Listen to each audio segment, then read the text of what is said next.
আসসালামু আলাইকুম। আমি মোমেনার দিনকাল থেকে মোমেনা বলছি। আপনারা সবাই কেমন আছেন? আলহামদুলিল্লাহ, আমরাও সবাই ভালো আছি।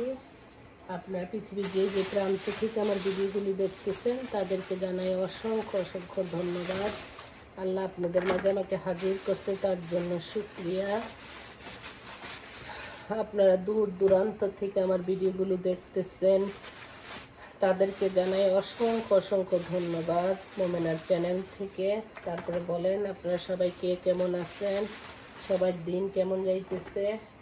আপনারা আমার বন্ধু না, আত্মীয় না, স্বজন না, তারপর আপনারা আমাকে পাশে ছিলেন, সাপোর্ট করতেন, তার জন্য অনেক অনেক ধন্যবাদ।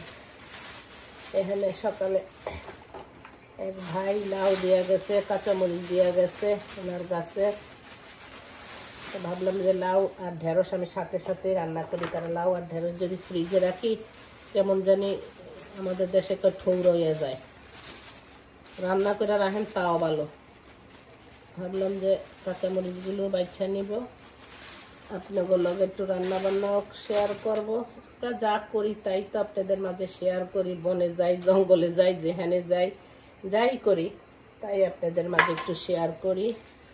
হয়তো আমার ভিডিও তো ভালো হয় না, তা আমি ভালো করেই জানি, পারি না, কি করব, ট্রাই করতেছি।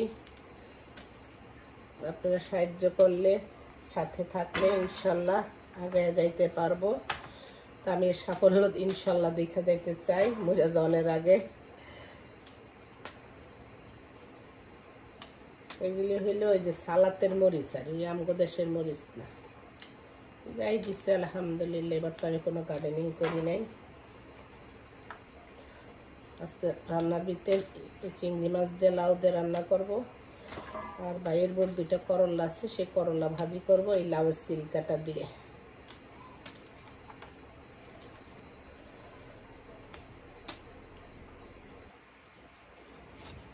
যখন আমার আম্মা কাটাকুটি করতো না, তখন আমি বসে থাকতাম। বিশেষ করে মাছ যখন কাটতো তখন আমরা সবাই আম্মা কাটা দেখতাম, কীভাবে মাছটা কাটে, বড় মাছটা। আর বিশেষ করে আমি বসে থাকতাম, কারণ আমি লেখাপড়া অনেক খারাপ ছিলাম, পড়ালেখা করতে চাইতাম না। তো একটা উসিলা দিয়ে আম্মার কাছে বসতাম, দেখতাম কিভাবে তরকারি কাটে, কিভাবে মাছ কাটে। এটা একটা শখ। কিন্তু যে বলেন কম্পিউটারের ব্যাপারে ওই সাথে শখ নাই, আগ্রহ নাই, এটা কোনো লেখাপড়ার ব্যাপার না। এটা একটা মূর্খ।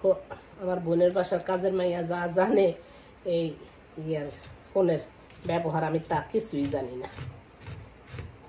যাই হোক, দিন তো কাটটা গেল গো বোন।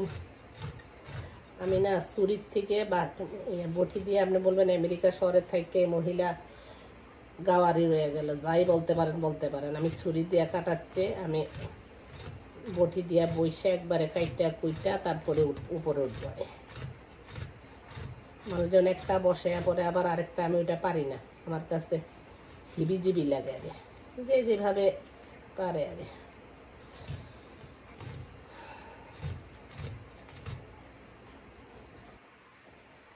কাঁচামরিচগুলো ঝাল নাই, আমি সবজি হিসাবে দিয়ে দিতেছি আর। সামার টাইম তো সবাই গাছে গাছে সবজি, সবাই তাজা তাজা সবজি খায়। এই তো একটা মাস পরে আর সবজি থাকবে না। আমার পেট কাটলে খালি শাক আর শাক বাড়ে, প্রতিদিনই শাক সবজি একটা না একটা কিছু রাখি। জামাই পোলা পাই না তো খাইতে চায় না রে। না ঝাল আছে মনে হয় কাঁচামরিচের, তো মনে করছি ঝাল নাই। আজকে আপনাদেরকে সবাইকে কাটিং দেখাইতেছি। বিসমিল্লাহ। যারা নতুন গৃহিণী, যারা তো সিনিয়র আপা আছেন তারা তো পারেনি, অনেক নতুন গৃহিণী আছে তারা কাটতে কুটতে পারে না, তাদের জন্য কাটা শিখা হয়ে যাইব। আসলে আমরা কি সবাই কি মার পেটের থেকে শিখে আসি? দেখেই তো সব শিখে সবাই। এখন হয়তো বা ইউটিউব হয়েছে, ইউটিউবে প্রাধান্য দিচ্ছে। আগে তো আমরা মার পাশে, ছাত্রী খারাপ হোক আর ভালো হোক, মার পাশে একটা বড় মাছ আনলে বাবা মার পাশে বসে থাকতাম, দেখতাম কিভাবে কাটে। এখন তো ওইটা না করে ইউটিউবের কাছে যায় আরে। যাই হোক, একটা না পদ্ধতিতে শিখতে তো আছে মানুষ। এই লাউ সিল্কা তো অনেক সুন্দর কচি তাজা, এই জন্য আমি ভাবছি করলা ভাজির সাথে আলু দিয়ে তো ভাজি করি, আজকে ভাবলাম যে লাউ সিল্কা দিয়ে আপনি আবার খাইতেও ভালো লাগে, ভর্তা বানাইয়া চিংড়ি মাছ দিয়ে। লাউ সিল্কা ফেলবেন না, এটা ভাজি খাইবেন বা ভর্তা বানায় খাইবেন, ভালোই লাগবে। স্বাদের লাউ বানাইলে মরে বই লাগে, লাউয়ের বিচি দিয়েও ভর্তা বানাইলে সেও অনেক মজা। লাউ আপনারা কে কি দিয়ে খান? সব কিছু দিয়েই মজা লাগে। চিংড়ি মাছ দিয়ে রান্ধেন, ইলিশ মাছের দিয়ে রান্না করেন, ডাইল দিয়ে রান্না করেন, সবই মজা। আর আম্মা একটা কথা বলতো, বনের দুলফা মানে তেল মশলা দিয়ে রান্না করলে সেটাও অনেক টেস্ট। এখন তো সব স্বাদ গন্ধ উঠে গেছে, একা একা খাওয়া, তারপরে সার যুক্ত ফসলগুলো, ওই জন্য মজা লাগে না। আগে যে লাউ কোদো এগুলি তো শীতকালে হইতো, সেই জন্য একটা সিজনে হইতো, সেই জন্য স্মেলটাও থাকতো, ভালো লাগতো। যাই হোক, এভাবে আপনারা লাউ কাটবেন। যারা নতুন গৃহিণী তাদেরকে শিখাইলাম, কিছু মনে করবেন না, আমি যোগ করলাম। কাটা বাচ্চা শেষ, রান্না স্টার্ট করে দিতেছি। বিসমিল্লাহ। এখানে চুলায় তেল দিয়ে দিচ্ছি, একটু পাঁচফোড়ন দিব ভাজির জন্য।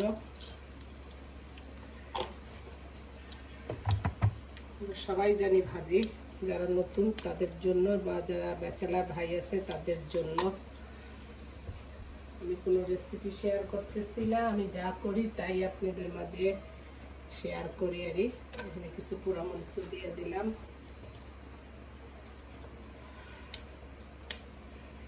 এখানে আমি পেঁয়াজ কাঁচামরিচ সব একসাথে কেটে দিচ্ছি। বিসমিল্লাহ। অনেকে করলা লবণ দিয়া ভিজিয়ে রাখা তিতাটা ফালায়, আমার তো তাহলে করলার তো একটা পরিচয় আছে, সেটা একটা তিতা, রাইট? সেটা যদি আমি ধুইয়া ফালাইয়া দিই তাহলে তার লাভ নেই।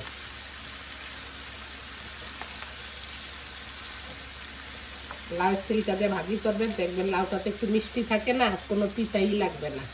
বেশি করে পেঁয়াজ দিবেন, তেল দিবেন, আপনার করলা কোনো তিতাই লাগবে না। আমার হাতে করলা ভাজি সবাই পছন্দ করে। করলা একটু হাই হিটে ভাজি করতে হয়, আর বেশি নাড়তে হয় না। আর ওই চুলায় লাউ দিয়ে দিচ্ছি মাখায়া ঝাঁকায়া। যেমন ভাজিটা হয়ে গেছে, একটু বিলাতি ধনিয়া পাতা দিয়ে দিই, আছে দেখে দিচ্ছি, ঢেলে দিতাম না।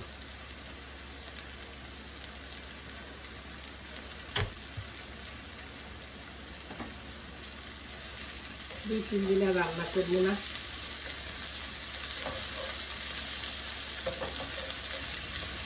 কি সুন্দর হয়ে গেছে ঝরঝরা করলা ভাজি। ওই দিন আমি শৈল মাছ রান্না করছি, আমার জীবনের প্রথম 4 টুকরা রান্না করছি, ছোট ছোট 4 টুকরারই। আল্লাহর রহমতে মানে ইয়াতে খাওয়া হয়ে গেছে, আর ফ্রিজে রাখতে হয় নাই। আর এত মজা হয়েছে তরকারি। নিজের রান্না নিজের ভালো লাগে না, অনেক সময় মানুষের রান্নাটাই ভালো লাগে।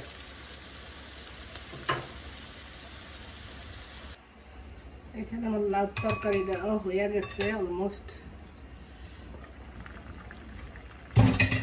এখানে আমি একটু টমেটো আর কাঁচামরিচ দিচ্ছি। লাউ তরকারি ঝাল খাতে না।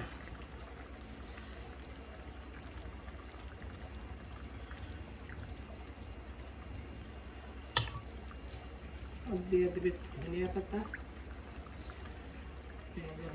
চলে আসেন আমাদের বাসায়।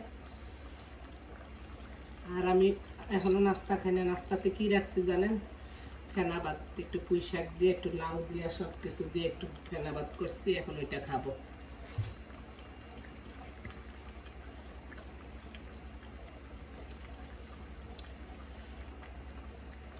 তাজা লাউ তো ভালো লাগবে।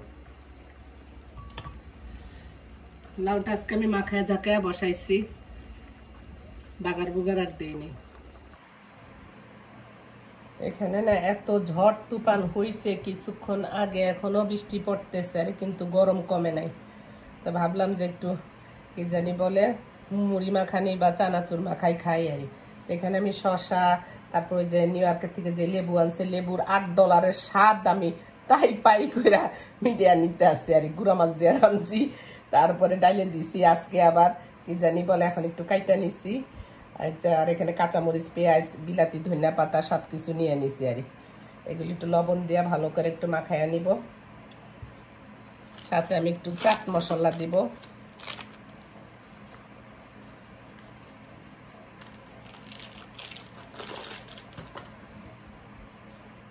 হালকা একটু লেবুর রস দিব।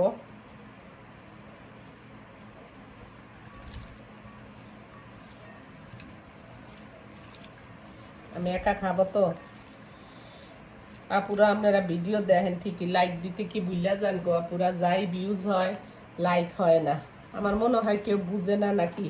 একটা আঙ্গুল উপর দিকে আর একটা আঙ্গুল হইলো নিচের দিকে, যেটা উপর দিকে ওইটার ভিতরে একটু টিপ দিলে হইয়া যায় গো বোন।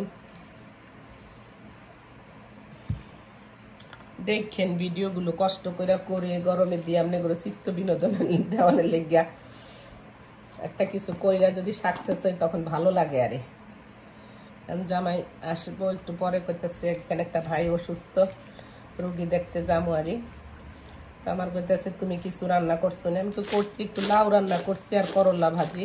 তো ওই ভাইয়ের জন্য একটু করলা ভাজি আর লাউ বাইরা নিছি। আর কি জানি বলে একটা পিৎজা কিনে আনতে বলছি বাচ্চাদের জন্য। আর যিনি অসুস্থ ওনার জন্য বলছি একটু পেঁপে নিয়ে আসো। সবাই দেখতে যায় তো ভাইকে অনেক কিছু নিয়ে আসে, ফল পাকড়া ভর্তি। তাও পেঁপেটা একটু সফট আছে, রুগীর জন্য ভালো হইব। আরে আপুরা চলে আসেন, বিসমিল্লাহ।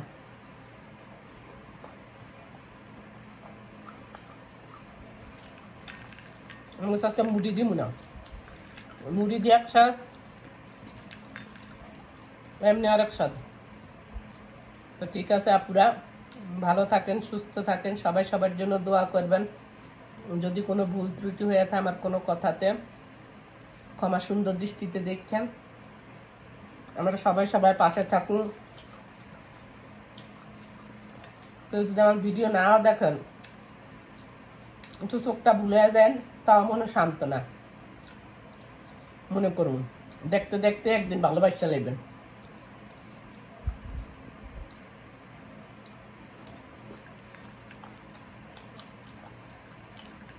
এই বৃষ্টির দিনে চানাচুর মাখা, পেঁয়াজ ভাজা, এগুলো অনেক মজা লাগে। ঠিক আছে, আল্লাহ হাফেজ, আসসালামু আলাইকুম।